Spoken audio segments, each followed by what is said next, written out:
एक बहुत ही सुंदर गांव था। उसमें सब मिलजुल कर रहते थे।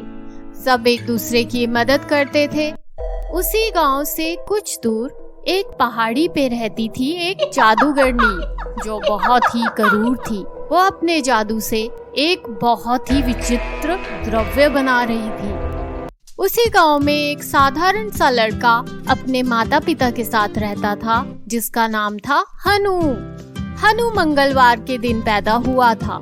इसी कारण उसके पिता ने हनुमान जी के नाम पे उसका नाम रखा था। हनु बचपन से ही हनुमान जी से बहुत प्रभावित था। वो उन्हें ही अपना सच्चा मित्र मानता था। वह बहुत ही सीधा साधा लड़का था। स्कूल में सब उसका मजाक उड़ाते थे। तब वो अकेले एक पेड़ के नीचे बैठ के हनुमान जी को याद करता और सब सह लेता।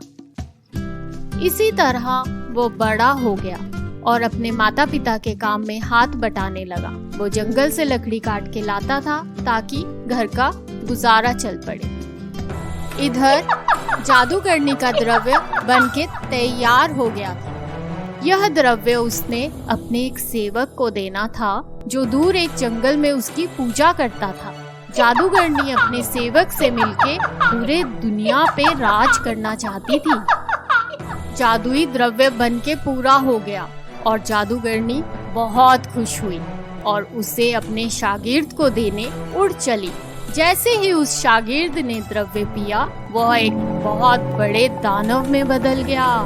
जादूगरनी और दानव जोर जोर से हंसने लगे क्योंकि अब वो पूरी दुनिया पे राज कर सकते थे। मेरे सेवक, मैंने तुम्हें इतना ताकतवर बना दिया है कि अब तेरे सामने कोई नहीं टिक पाएगा। मुझे इस दुनिया के हर इंसान को अपना गुलाम बनाना है और तुझे मेरी मदद करनी ही होगी। जो आज्ञा मालिक। तभी दानव ने लोगों को अपना गुलाम बनाना शुरू किया। आसपास के सारे गांव में दहशत फैल गई। सब लोग गांव छोड़ के भागने लगे। अब बारी आई हनु के गांव की। सब ने निश्चय किया कोई भी अपने घर से बाहर नहीं निकलेगा। लेकिन हनु के घर का गुजारा तो लकड़ी काट के बेचने से ही चलता था। इसलिए हनु ने जंगल जाके लकड़ी काटने का निश्चय किया। जब वो जंगल के रास्ते से जा रहा था तभी उसे एक दानव की आवाज आई। वो दानव तो जंगल के पेड़ों से भी ऊंचा था। हनु एक पेड़ के पीछे छुप गया लेकिन दानव ने उसे देख लिया। हनु डर के मारे हनुमान जी से प्रार्थना करने लगा और इतने में ही दानव ने हनु को उठा लिया। जय हनुमान ज्ञान गुण सागर जय कपीस। तभी हनु एक ताकतवर इंसान में बदल गया और दानव के आकार के बराबर बड़ा हो गया। कौन है? मैं हनु हूँ और आज मैं तुझे नहीं छोड़ूंगा। हनु हैरान था कि ना जाने उसमें इतनी ताकत कहाँ से आई।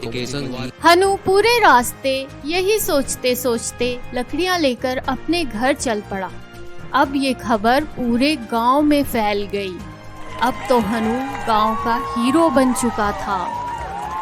मैं तुझे नहीं छोड़ूंगी।